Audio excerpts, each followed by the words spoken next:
그리고 예수님께서는 올리브산으로 가셨습니다. 이튿날 이른 아침에 예수님께서는 다시 성전뜰로 가셨습니다. 온 백성이 그분 주변에 모여들자 예수님께서는 자리를 잡고 앉으셔서 그들에게 가르치기 시작하셨습니다. 그때 서기관들과 바리새인들이 간음하다가 현장에서 잡힌 여인 한 명을 끌고 와서 모인 사람들의 앞에 세우고 예수님께 물었습니다. 선생님, 이 여인이 간음하다가 현장에서 붙잡혔습니다.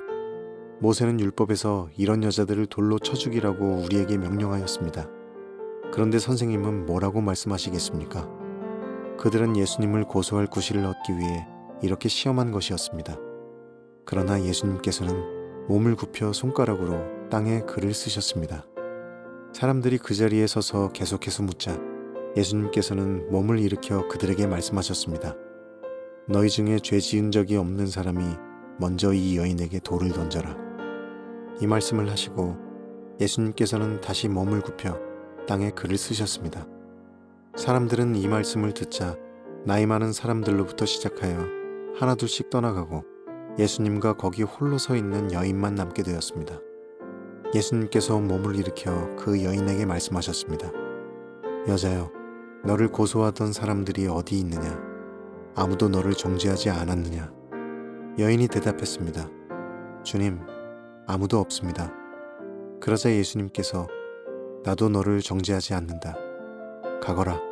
그리고 다시는 죄를 짓지 마라. 하고 말씀하셨습니다. 우리의 가슴에 손을 얹고 믿음을 고백하고 받도록 하겠습니다. 제가 먼저 고백하겠습니다. 하나님은 나를 사랑하십니다. 나는 그 사랑 안에 있습니다. 하나님은 오늘 나에게 말씀하실 것입니다. 그 말씀에 능력이 있습니다. 그 말씀에 생명이 있습니다. 나의 마음을 하나님께 열겠습니다. 나의 생각을 예수님께 집중하겠습니다. 들은 만큼 변합니다. 들은 만큼 행복해집니다. 바리새인들과 서기관들이 흥분한 군중들과 함께 한 여인을 잡아서 예수님께 데리고 왔습니다. 여인은 몸도 아마 제대로 가리지 못하고 끌려온 것으로 생각이 되는데 간음 사건에 연루된 여인이었습니다. 간음하는 현장에서 이 여인을 잡았다면 남자도 함께 잡혀왔어야 되는데 오늘 성경 본문의 말씀을 보면 여인만 잡혀왔단 말이죠.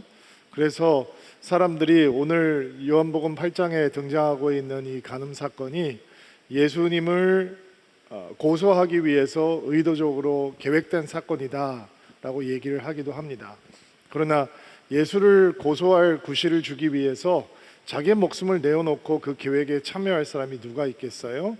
여기에 남자가 잡혀오지 않았다라고 하는 사실은 이 그를 끌고 왔던 종교 지도자들이 율법을 준수하고 죄악을 바로 잡으려고 하는 의지가 있었다기보다는 이 여인을 이용해서 예수님을 공경에 빠뜨리고 그리고 예수님을 잡아 죽이려고 하는 목적을 갖고 있었기 때문에 이 여인을 예수님께 데리고 나온 것이다 라고 하는 것을 우리는 확인할 수 있습니다.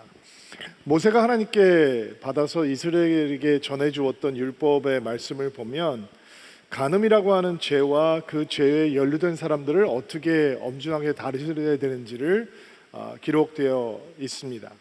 레위기 20장 10절 말씀이나 신명기 22장 22절부터 23절의 말씀을 보면 그 간음 사건에 연루된 사람들을 돌로 쳐서 죽일 수 있는 율법적인 근거를 제시해주고 있죠.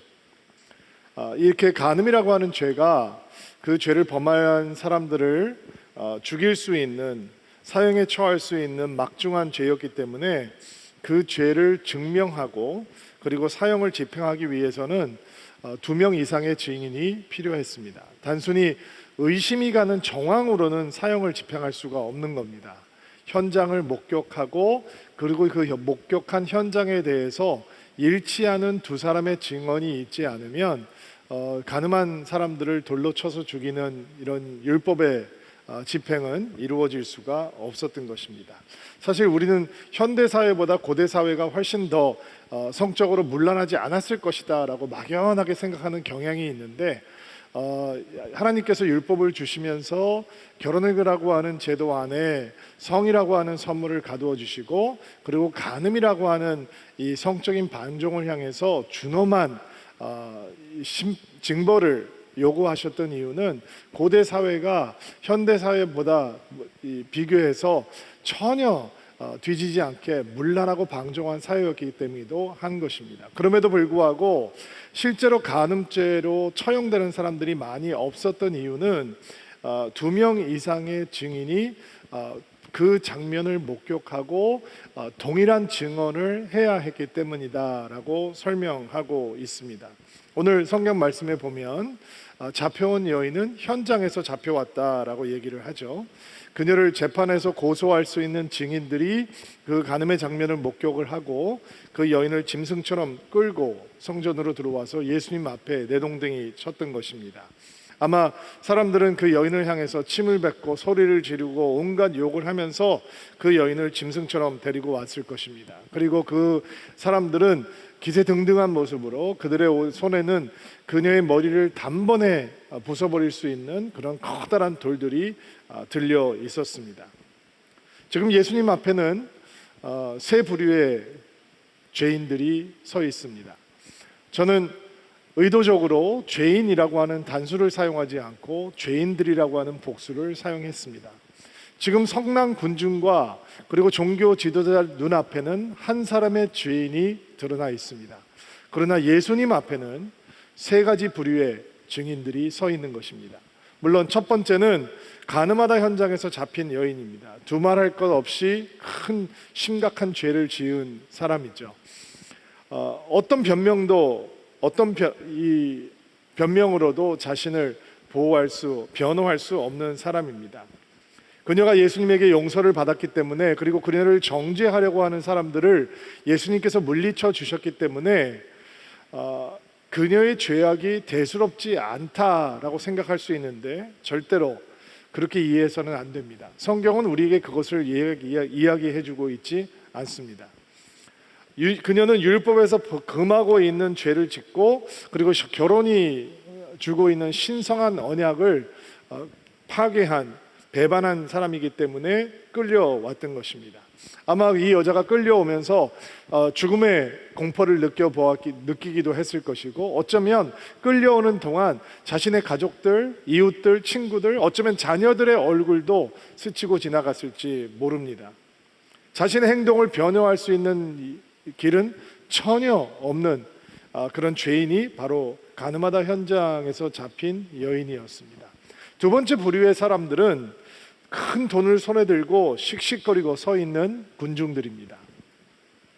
소리를 지르고 침을 뱉고 당장이라도 그 돌을 던져서 이 여인의 머리를 박살을 내서 죽이려고 하는 성난 무리이죠. 우리는 이런 질문을 한번 던져보아야 합니다. 이 군중은 왜 이렇게 분노하고 있는 것일까?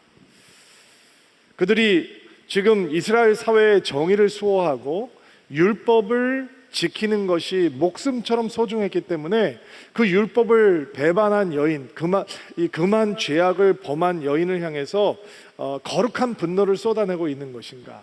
그렇지 않습니다. 그들에게는 율법적인 관심이 없었습니다. 지금 예수님께서 오신 시대는 어떤 시대냐면, 왕을 섬기는 사람들조차, 종교인의 타이틀을 가지고 있는 사람들조차 메시아가 베들레헴에서 태어날 것이다 라고 하는 사실을 찾아보고 알 정도로 하나님에 대해서 관심이 없는 시대였습니다. 그들의 종교는 영혼이 없는 껍데기 같은 것에 불과했다는 거예요. 그러면 이런 껍데기 같은 종교에 빠져 있던 사람들, 군중들이 왜 이 여인을 향해서 분노하고 있는가? 왜냐하면 그들은 아직 들키지 않은 죄인이었기 때문입니다. 그들은 죄인이지만 그들은 자신들의 죄가 들키지 않았다라고 생각을 하고 있습니다. 그리고 이 들킨 죄인, 이 여인을 향해서 분노하고 소리를 지르고 있는 동안은 자신들이 몹시 거룩하다고 생각할 수 있기 때문에, 착각할 수 있기 때문에 그들은 여인을 향해서 분노하고 있는 것입니다.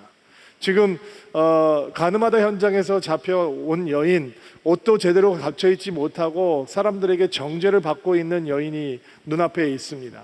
그리고 그들은 그 여인을 향해서 나는 저 정도는 아니야. 저 사람이 짓는 죄, 저거는 돌마다 죽어 마땅해. 그러나 내가 짓는 죄는 나는 가끔 실수하지만 이 여인이 짓는 죄하고는 비교할 수 없어. 저 여인의 죄를 정죄하고 처단하는 것이 옳은 일이야 라고 생각하면서 자신들이 빠져 있는 죄를 향해서는 눈을 감고 있는 것입니다. 일부 교회나 성도들이 어떤 특별한 대상들, 예를 들어서 성소수자들 같은 사람들을 향해서 거친 판단과 정죄를 하는 것을 종종 보게 됩니다.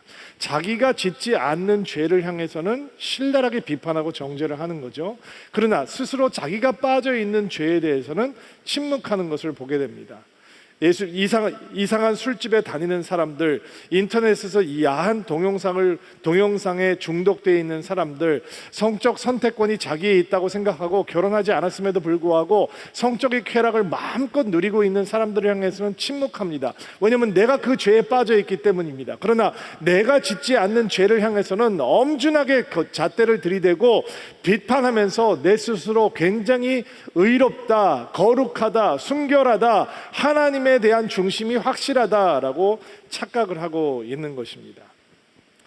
이게 바로 돌을 들고 흥분하고 있는 군중의 심리인 것이죠. 그들은 들키지 않은 죄인이었습니다. 사실 가장 악한 부류의 사람들은 세 번째 서기관과 바리새파 사람들인데요. 이들은 종교의 이름으로, 율법의 이름으로 금식하고 기도하고 헌금하고 제사를 드리지만 정작 그들의 영혼은 하나님에게 관심이 없는, 하나님과는 전혀 상관없는 삶을 살아가고 있는 사람들이었습니다. 그들의 종교적인 행위는 하나님께 다가가고 있는 것이 아니라 그것을 통해서 자기 의를 과시하고 사람들에게 보여주기 위한 도구에 불과했습니다.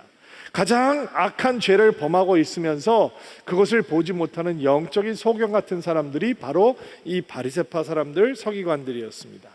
3절부터 5절 말씀 볼게요. 사건이 어떻게 진행이 되는지 볼 텐데 3절부터 5절 말씀 같이 읽겠습니다. 시작. 그때 서기관들과 바리새인들이 가늠하다 현장에서 잡힌 여인을 한 명 끌고 와서 모인 사람들 앞에 세우고 예수님께 물었습니다. 선생님, 이 여인이 가늠하다가 현장에서 붙잡혔습니다. 모세는 율법에서 이런 여자들을 돌로 쳐 죽이라고 우리에게 명령하였습니다. 그런데 선생님은 뭐라고 말씀하시겠습니까? 자, 이게 참 기가 막힌 질문이에요. 예수님을 함정에 빠뜨리는 질문인데 이들이 이런 질문을 던지고 있는 것은 정말 이런 상황에 하나님께서 주신 율법을 어떻게 우리의 삶 속에 가져와서 적용하고 구현할 것인가, 이런 진리에 대한 탐구하는 마음이 있기 때문에 던지는 질문이 아닌 거죠. 이 상황에서 예수님을 공경에 빠뜨려서 예수님을 잡을 빌미를 잡고 예수님을 죽이려고 하는 의도가 있기 때문에 이 질문을 던진 거예요. 이 질문이 왜 답하기가 어려운 질문인가? 예수님께서 지금까지 사람들에게 어떤 이미지로 다가오셨냐면 죄인들의 친구다라고 하는 이미지로 다가오셨죠. 죄인과 세리들, 우리가 요한복음 4장에서 보았던 이 사마리아 여인 같은 사람들에게 하나님의 나라를 보여주시고 그리고 사랑과 자비의 말씀을 보여주셨던 분이지 않습니까? 그런데 만약에 가늠하다 현장에서 잡혀온 이 여인을 율법이 얘기한 대로 처단해야 된다라고 말씀을 하신다면 그 이미지가 깨지게 되는 거죠. 역시 이 예수님도 저런 종교 지도자들과 다른 것이 없구나라고 군중들의 심리가 돌변하게 될 수도 있는 거예요. 지금 이 종교 지도자들이 그런 것을 노리고 있는 거예요.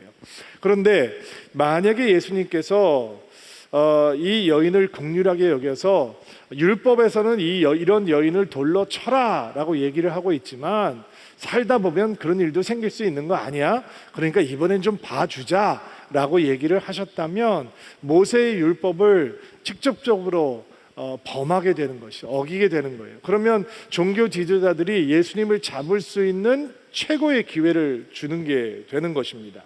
만약에 예수님께서 어설프게 이 여인을 향해서 용서를 선포하신다면 이 가정이라고 하는 신성한 언약을 마음대로 깨도 된다라고 하는 이런 성적인 방종을 용납하는 이런 비윤리적이고 비도덕적인 선생님으로 비춰질 수도 있는 것입니다. 그러나 반대로 율법이 요구한 대로 이 여인을 엄중하게 정죄하고 돌로 쳐서 죽여야 된다라고 말씀을 하신다면, 그때는 율법을 수호하는 사람은 될 수 있지만 로마의 법을 어기는 범법자가 되는 것입니다. 왜냐하면 로마 사람들은 그들이 다스리고 있는 식민지에서 다른 재판들은 그들에게 자율적으로 맡겼지만 사형을 언도하는 그런 이 재판만큼은 로마 법정에서 이루어져야 했던 것입니다. 그래서 예수님의 처형 문제를 유대인들의 법정이 아니라 빌라도에서 법정에서 판결을 해야 했던 것이죠. 그러니까 예수님께서 이 여인을 돌로 쳐서 죽여라, 율법이 그것을 요구하고 있으니까 그렇게 해야 된다라고 말을 한다면 예수님은 로마의 법을 무시하는 범법자가 되는 것입니다. 자, 6절부터 8절 말씀 볼게요. 읽어주세요. 시작. 그들은 예수님을 고소할 구실을 얻기 위해 이렇게 시험한 것이었습니다. 그러나 예수님께서는 몸을 굽혀 손가락으로 땅에 글을 쓰셨습니다. 사람들이 그 자리에 서서 계속해서 묻자 예수님께서는 몸을 일으켜 그들에게 말씀하셨습니다. 너희 중에 죄 지은 적이 없는 사람이 먼저 이 여인에게 돌을 던져라. 이 말씀을 하시고 예수님께서는 다시 몸을 굽혀 땅에 쓰셨습니다. 자, 서기관들과 바리새파 사람들이 현장에서 잡혀온 여인을 세워두고 예수님을 몰아치듯 집요하게 질문을 하기 시작합니다. 그런데 예수님께서 답을 하시지 않는단 말이에요. 답을 하든 대신 오히려 예수님께서는 손가락으로 땅에다가 글씨를 쓰셨다라고 얘기를 하고 있습니다. 자, 뭐라고 쓰셨을까 너무 궁금하죠. 제가 이번 주 설교 준비하면서 성경을 연구하고 그리고 성경을 해석하는 학자들이 해놓은 여러 가지 해석들을 봤는데, 어떤 해석들은 참으로 황당하기도 하고 어떤 해석은 참 크리에이티브하다, 그럴듯하다라고 느끼기도 했어요. 왜 이렇게 해석이 다양한가, 여러 가지 의견이 있는가? 왜냐하면 성경이 얘기해주고 있지 않기 때문이죠. 예수님께서 뭐라고 쓰시기는 쓰셨는데 뭐라고 썼는지를 구체적으로 성경이 얘기하고 있지 않기 때문에 사람들의 의견이 분분한 거예요. 뭐라고 쓰셨을까 너무 궁금하죠. 너나 잘해라 뭐 이렇게 쓰셨을까? 성경이 얘기해 주지 않을까 알 수가 없어요. 우리가 천국 가면 예수님에게 물어보면 그때 예수님께서 답해 주시지 않을까라는 생각도 해봐요. 그런데 여기에 지금 몰아치듯이 재촉하면서 질문을 하고 있는 바리새파 사람들 그리고 서기관들 앞에서 예수님께서 땅에 앉으셔서 허리를 굽히셔서 무언가 쓰셨다라고 하는 이 생뚱맞은 기록이 동장하고 있다라고 하는 사실이 오늘 우리가 요한복음에서 보고 있는 이 사건의 역사성을 보여주는 단서가 된다라고 하는 것을 우리는 주목해 봐야 합니다. 왜냐하면 이 오늘 우리가 보았던 요한복음의 본문이 논란이 굉장히 많은 본문이에요. 논란이 많은 이유는 4세기까지는 그 전에 4세기 전에 기록되어 있었던 성경 사본에 요한복음에 이 본문이 등장하지 않고 있다라는 게 이제 논란의 여지를 주고 있는 겁니다.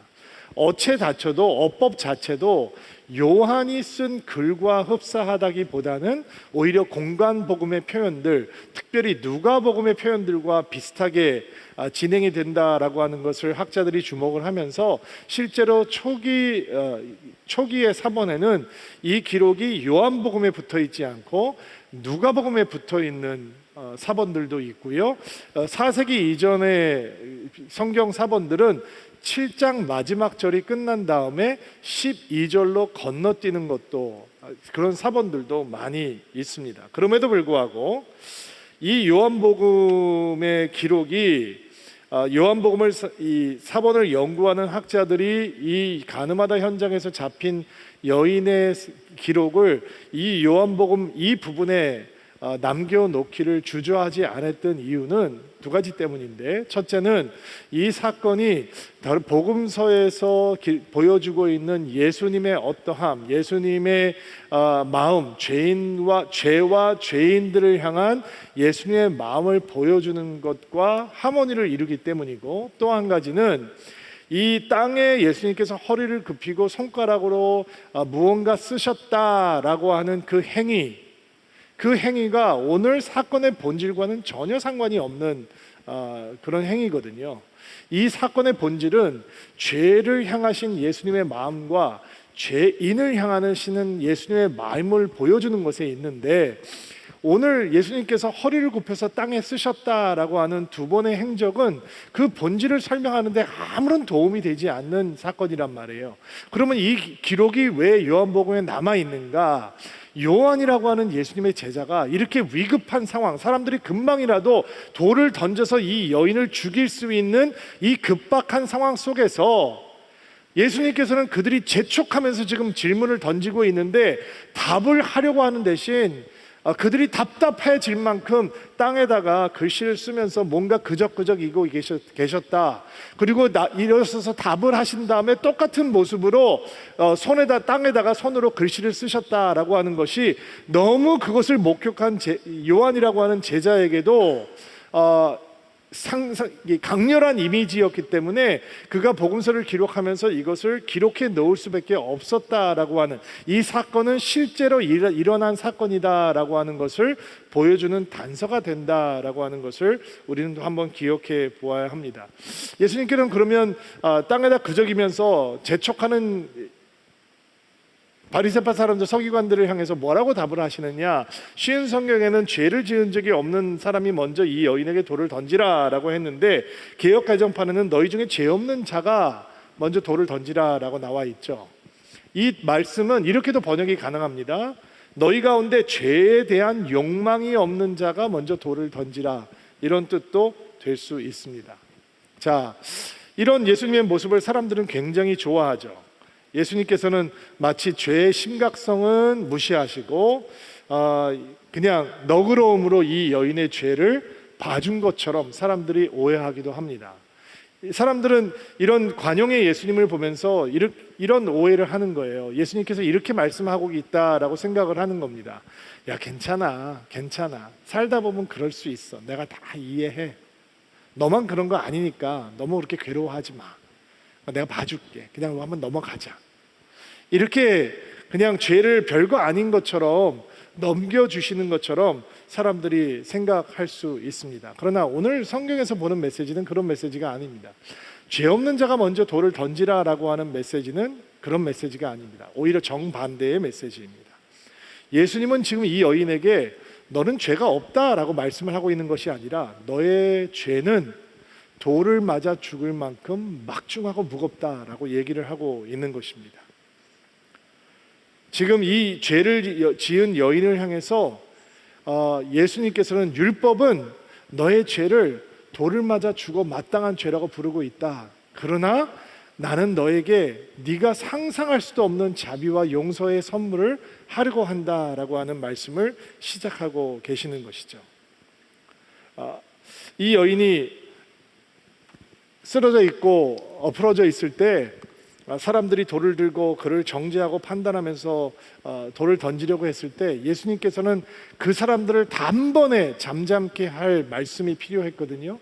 만약에 한 사람 한 사람들의 얼굴을 쳐다보면서 너는 거짓말 죄 졌잖아, 너는 미워하는 죄 졌잖아, 너는 사기죄 졌잖아, 너는 탐심의 죄를 졌잖아 라고 얘기를 한다면 그 중에 자기 차례가 돌아올까 봐 불안했던 사람이 소리 지르고 어딘가에서 돌을 투척하기 시작한다면 그 군중 심리가 이 여인들을 죽음으로 몰아갈 수 있게 사람들로 하여금 돌을 던지게 했을 겁니다. 그러나 그들의 얼굴도 쳐다보지 않으시고 예수님께서는 너희 가운데 죄가 없는 자가, 죄의 악망이 없는 자가 돌을 던지라 라고 말씀하시는 순간 그 말을 듣고 누가 먼저 돌을 던질 수 있겠습니까? 9절 말씀 보세요.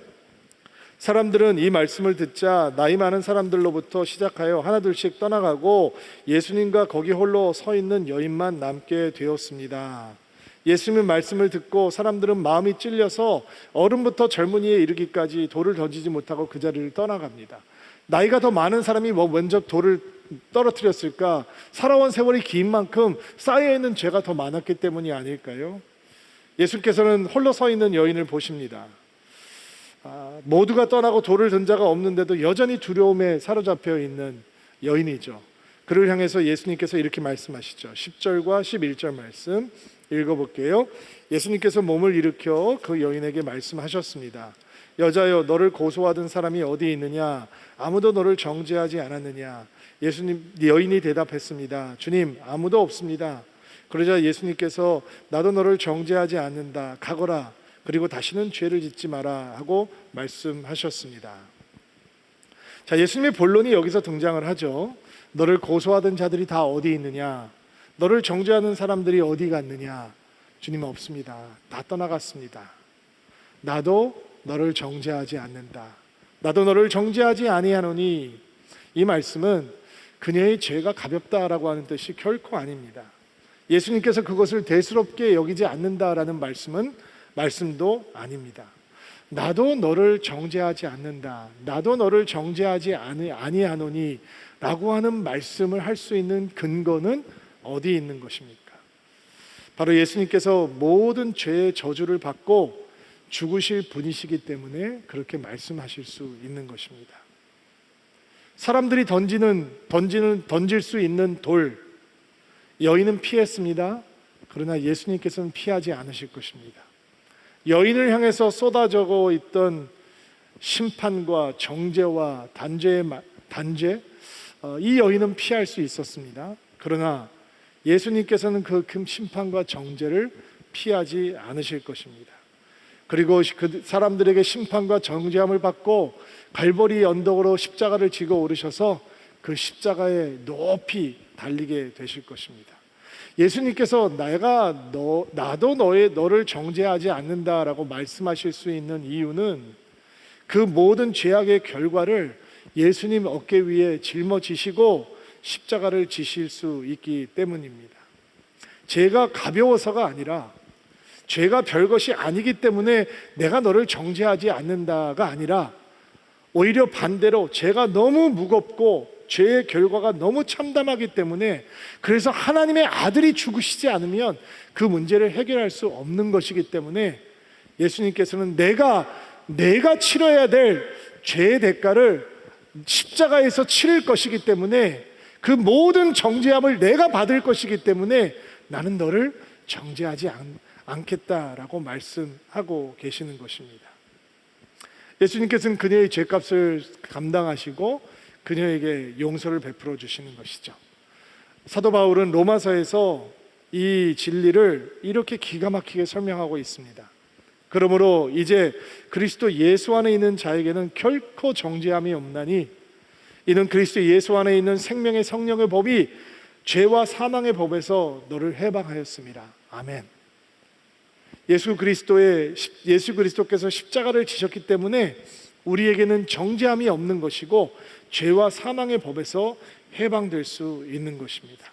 여러분, 오늘 가나마다 현장에서 잡혀온 여인의 사건을 보면서 우리가 놓치지 말아야 될 영적인 레슨이 있습니다. 세 가지로 정리해서 묵상해 보려고 하는데요. 첫 번째, 진정한 은혜는 남의 허물을 보는 것이 아니라 나의 허물을 보는 것이다 라고 하는 레슨입니다. 이유는 간단합니다.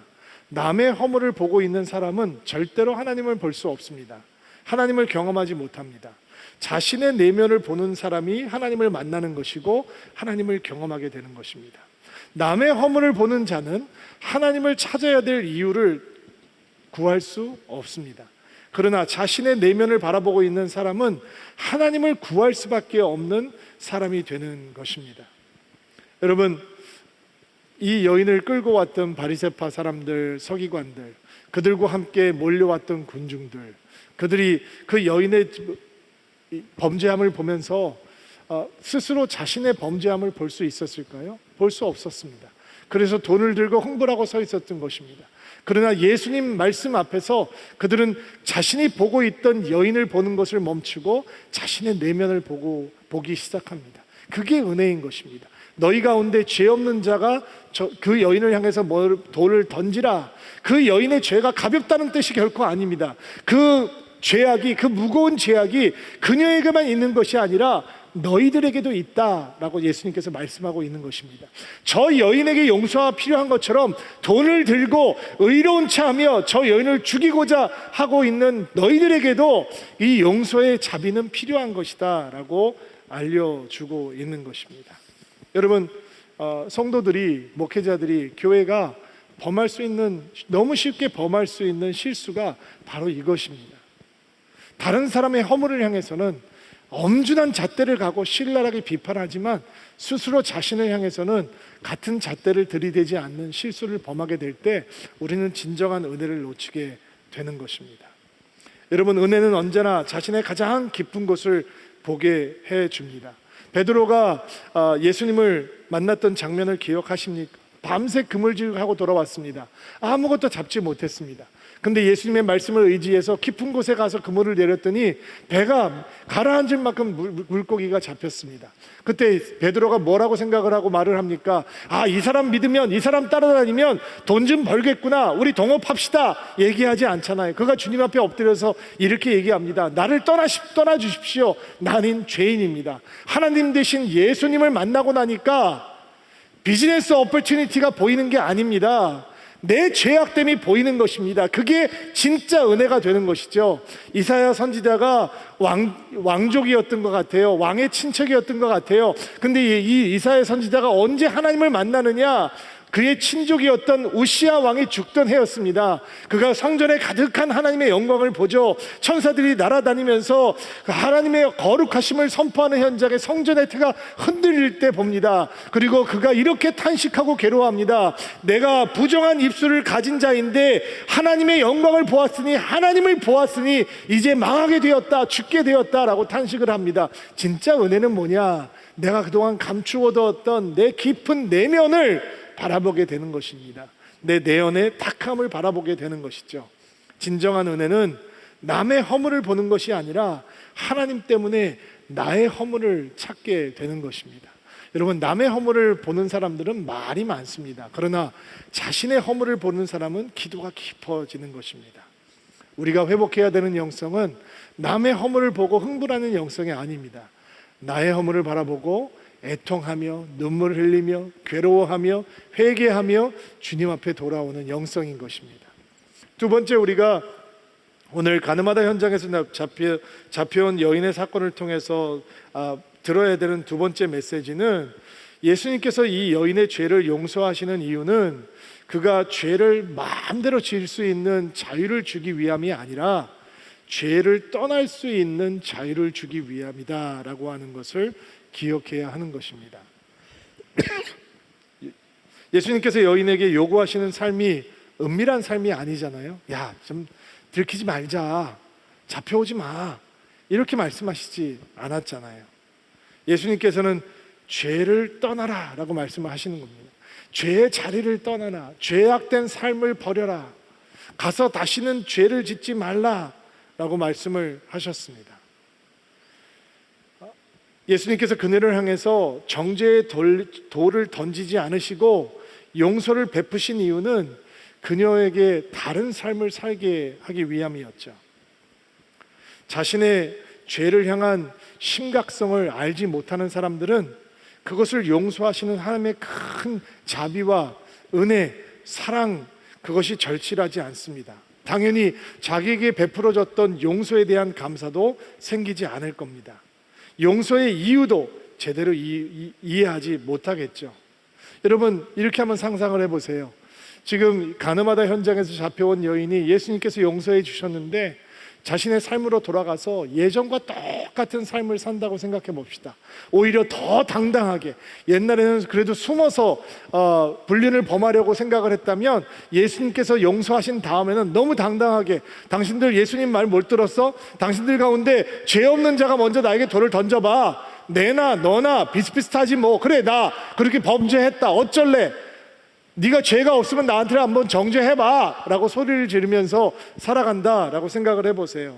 예수님께서 보여주셨던 자비와 용서에는 그게 어떻게 선물이 될 수 있고 거기에 어떤 의미가 있을 수 있겠습니까? 여러분, 예수님께서는 여인을 용서해 주셨죠. 그 용서는 여인이 다시 당당하게 죄를 지을 수 있는 자유를 주는 용서가 아닙니다. 죄를 벗어나서 죄를 떠날 수 있는 자유, 죄를 거부할 수 있는 자유를 주기 위한 용서였던 것입니다. 여러분, 사람이 변화되는 것은 정죄함을 통해서 변화되는 것이 아닙니다. 하나님의 사랑의 용서의 은혜가 우리 삶 속으로 흘러 들어올 때 우리가 용서받을 수 없는 사람인데 예수님의 자비와 사랑이 용서가 우리 안으로 들어올 때 우리는 하나님을 사랑하는 것을 배우게 되는 것입니다. 죄를 사랑하던 사람들이 어떻게 죄를 떠날 수 있겠습니까? 죄악이 주는 즐거움에 중독되어 있는 사람들이 어떻게 단번에 죄악된 삶을 청산할 수 있겠습니까? 그런데 그 우리를 용서하신 하나님의 사랑을, 하나님을 향한 사랑하는 마음으로 세상을 사랑하고자 하는 마음, 죄악을 사랑하려는 마음을 대적할 수 있는 것입니다. 예수님을 사랑하는 마음으로, 우리를 기쁘게 용서해 주시는 예수님을 사랑하는 마음으로 죄의 쾌락을 사랑하는 마음을 대적하는 것입니다.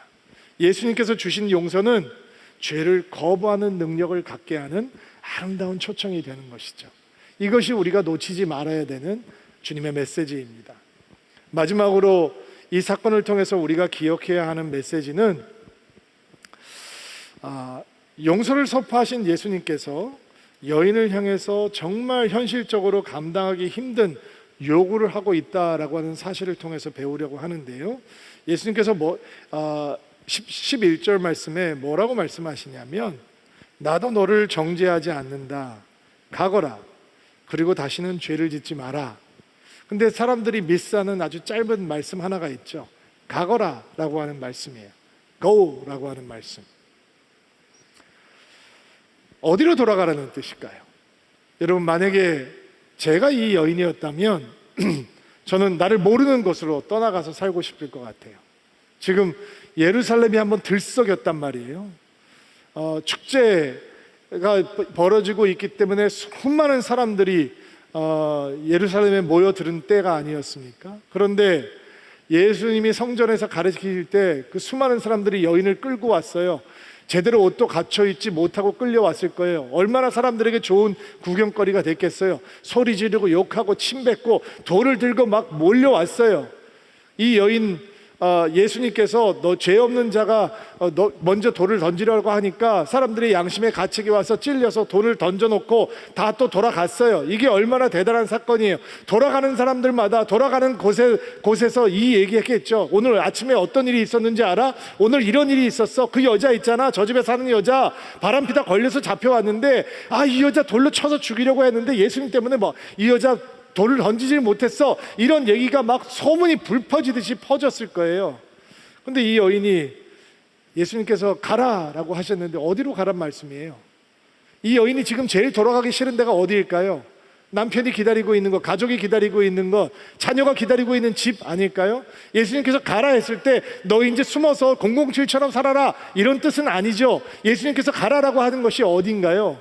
그녀가 무너졌던, 죄악으로 무너졌던 그 삶의 자리, 그 자리로 돌아가라 라고 말씀을 하고 있는 것이죠. 얼마나 부끄러울까요? 얼마나 피하고 싶을까요? 도망가고 싶지 않을까요? 근데 그 여인은 돌아가야 해요. 어디로? 가족에게로, 남편에게로. 버림을 받을 수 있어요? 이혼을 당할 수도 있었을 거예요. 얼마나 오랜 시간 동안 수근거림, 수치심을, 부끄러움을 견뎌야 될지 알 수 없어요. 그러나 예수님께서는 고, 돌아가라 라고 말씀을 하시는 거예요. 이게 오늘 우리가 놓치지 말아야 될 영적인 레슨이에요.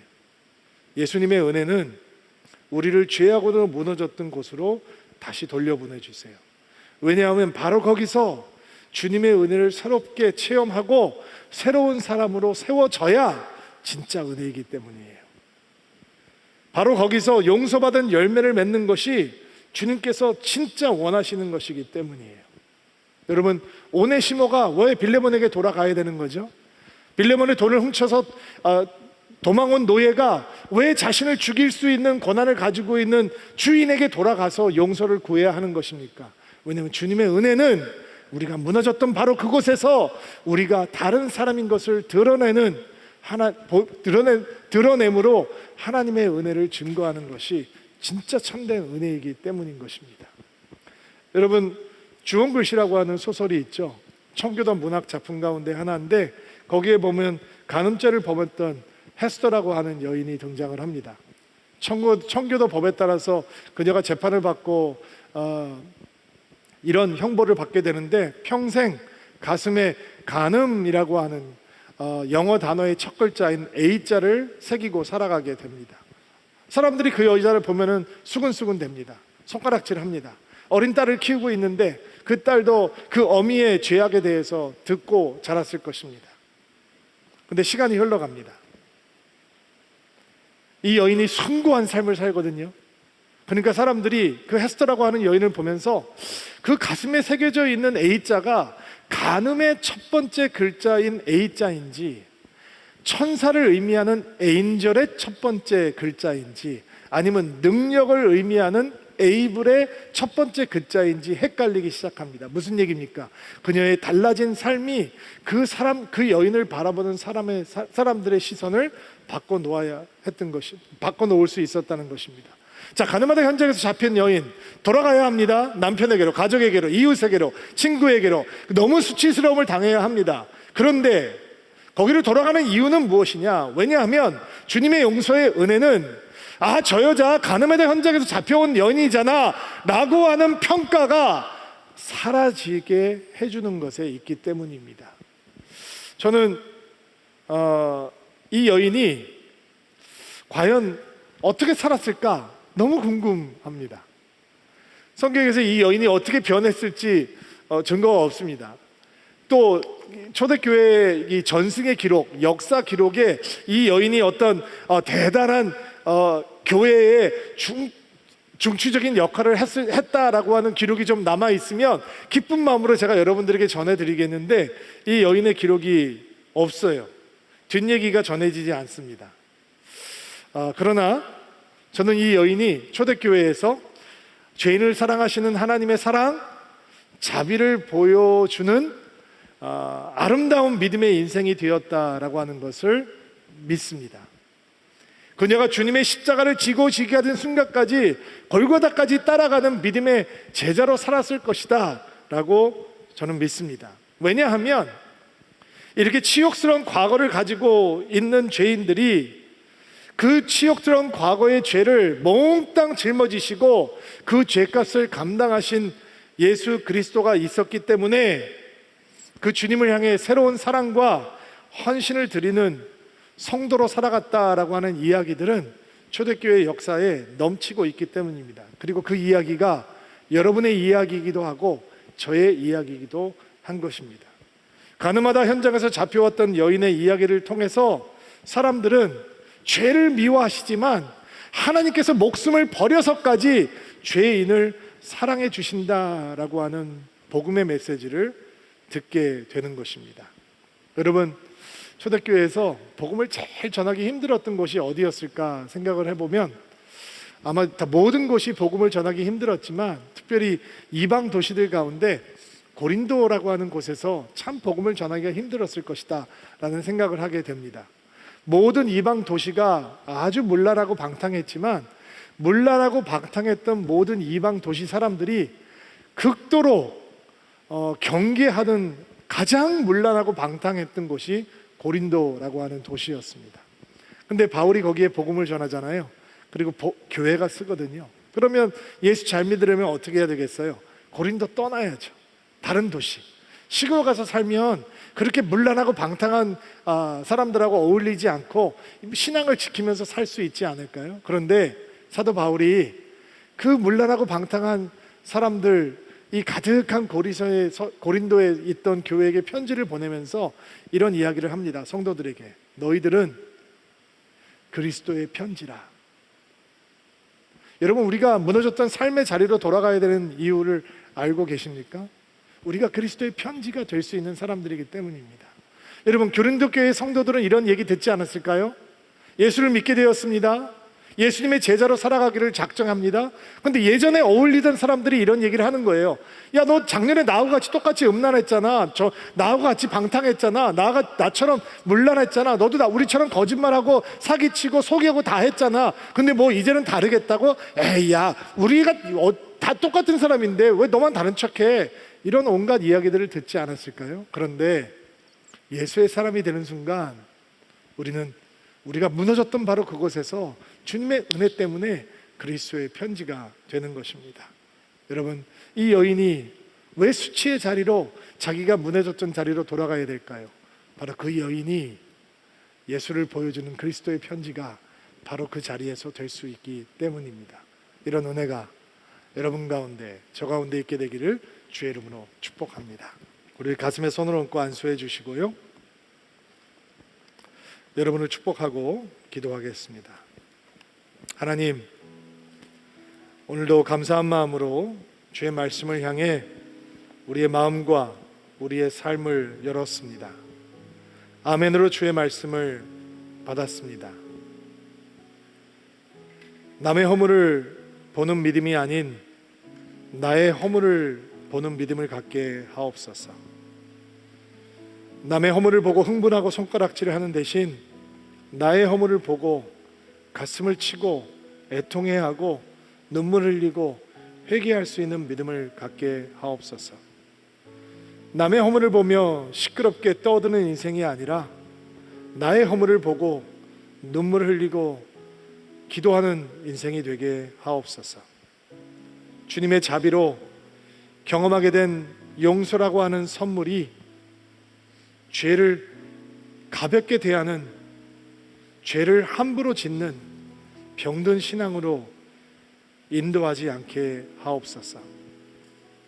대신 주께서 우리를 용서하셨기 때문에 죄를 떠날 수 있는 자유를 마음껏 누리게 하시고 죄를 거부하는 거룩한 선택을 하는 믿음을 갖게 하옵소서. 우리가 무너졌던 삶의 현장, 우리가 수치당하고 부끄러움을 당했던 삶의 현장이 우리가 믿음의 사람이요, 우리가 예수의 사람이라고 하는 것을 드러내는 현장이 되게 하옵소서. 우리가 초라하게 무너졌던 삶의 현장에서 우리가 예수 그리스도의 편지라고 하는 것을 드러낼 수 있게 하옵소서. 오늘도 주의 말씀을 받고 세상으로 돌아가는 드림인 한 사람 한 사람들을 주께서 기억하시고 축복하셔서 이번 한 주 십자가의 능력으로 승리하는 한 주가 되게 하옵소서. 예수님의 이름으로 기도하옵나이다. 아멘.